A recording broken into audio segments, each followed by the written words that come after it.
Print and press media को कि यह जो हमारी 100 डेज़ टीबी कैंपेन जो चल रही है उसके बारे में। तो मैं आप सबका अभिनंदन करती हूँ, वेलकम करती हूँ। नमस्कार सबको। जैसे कि आपको मालूम होगा कि हमारी 100 डेज़ टीबी कैंपेन जो एक मुहिम चल रही है पूरे भारतवर्ष में, ये 347 डिस्ट्रिक्ट्स में चल रही है। जितनी हमारी भारतवर्ष की 788 डिस्ट्रिक्ट्स हैं, उनमें से जिनमें ज़्यादा टीबी का इंसिडेंस है 300। उस केस में क्या होता है, जब हमारी इम्यूनिटी कम होती है तो ये टीबी का जो बेसिला है वो हावी होके तो उसमें टीबी का इन्फेक्शन भी होने के चांसेस होते हैं। इसलिए न्यूट्रिशन का बहुत अहम रोल है इस टीबी के बचाव के लिए। और सबसे इम्पॉर्टेंट है अवेयरनेस की। इसमें अवेयरनेस की बहुत ज़रूरत है आम पब्लिक को, ताकि पता चले कि इसके टीबी के क्या लक्षण रहते हैं और इसको हमने कैसे आके हेल्थ सेंटर्स में अपना जांच करानी है। ये नहीं है कि हमने छुपाना है इस बीमारी को, क्योंकि इस बीमारी का बहुत अच्छा इलाज जो है अवेलेबल है free of cost. Her government setup में जो 6 महीने की दवाई रहती है फ्री ऑफ कॉस्ट मिलती है। उसके साथ साथ गवर्नमेंट ने पेशेंट को न्यूट्रिशन के लिए 1000 रुपया उसके बैंक अकाउंट में हर महीने डालते हैं। तो 6 महीने के लिए 6000 रुपया उसके बैंक अकाउंट में भी गवर्नमेंट डालती है।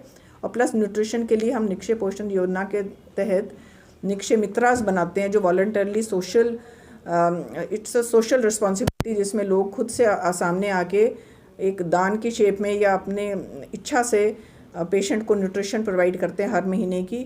तो ये भी एक मुहिम है जो प्रधानमंत्री जी के द्वारा चलाई गई है, जिससे कि हम टीबी से किसी ना किसी तरीके से हम जल्दी इसको ओवरकम करें और हमारी सोसाइटी एक हेल्दी सोसाइटी हो। तो यही हमारा एम है।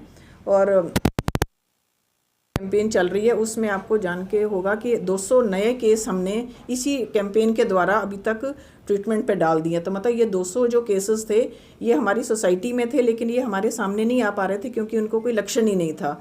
ये तो खुद हमने टेस्ट किया और देखा कि उनकी छातियों में कोई ना कोई एक्सरे में बदलाव आ गया है, तो उनको ट्रीटमेंट की ज़रूरत है।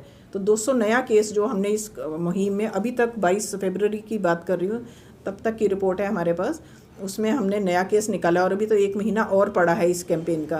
तो इसमें जितने ज़्यादा हम केसेस निकालेंगे उतनों को हम ट्रीटमेंट डाल पाएंगे और उतनी ही वो बीमारी आगे फैलाने में कम होंगे। क्योंकि अगर एक टीबी का मरीज़ जो है वो दवाई नहीं लेता और उसको नहीं मालूम चलता उसको टीबी है, लेकिन उसके अंदर तो जरासीम है, तो एक टीबी का केस 1 साल में 10 से 15 नए केस बना लेता है, वो बीमारी को फैलता है। तो इसलिए ये एक बहुत इम्पॉर्टेंट चीज़ है जो इसका बचाव बहुत इम्पॉर्टेंट है, क्योंकि ये जो इसका फैलने का तरीका है वो हमारे सांस के द्वारा फैलता है। जैसे हम सांस लेते हैं, खांसी करते हैं, छींकते हैं, तो जो हमारे एयर ड्रॉपलेट्स जो बाहर निकलते हैं उसमें ये जरासीम रहते हैं और वो एक दूसरे से फैलते हैं। तो एक इसमें न्यूट्रिशन का बहुत इंपॉर्टेंट रोल है और अवेयरनेस का बहुत इंपॉर्टेंट है कि जिससे ये बीमारी से हम बचाव कर सकें। तो ये गवर्नमेंट ऑफ इंडिया की बहुत अच्छी कैंपेन है जो चल रही है और हम उम्मीद करते हैं ये हमारी अच्छी सक्सेसफुल रहेगी, ताकि हमारे मैक्सिमम केसेस जो हिडन केसेस हैं, मिसिंग केसेस हैं, वो हम निकाल पाएँ और उनको हम ट्रीटमेंट डालें।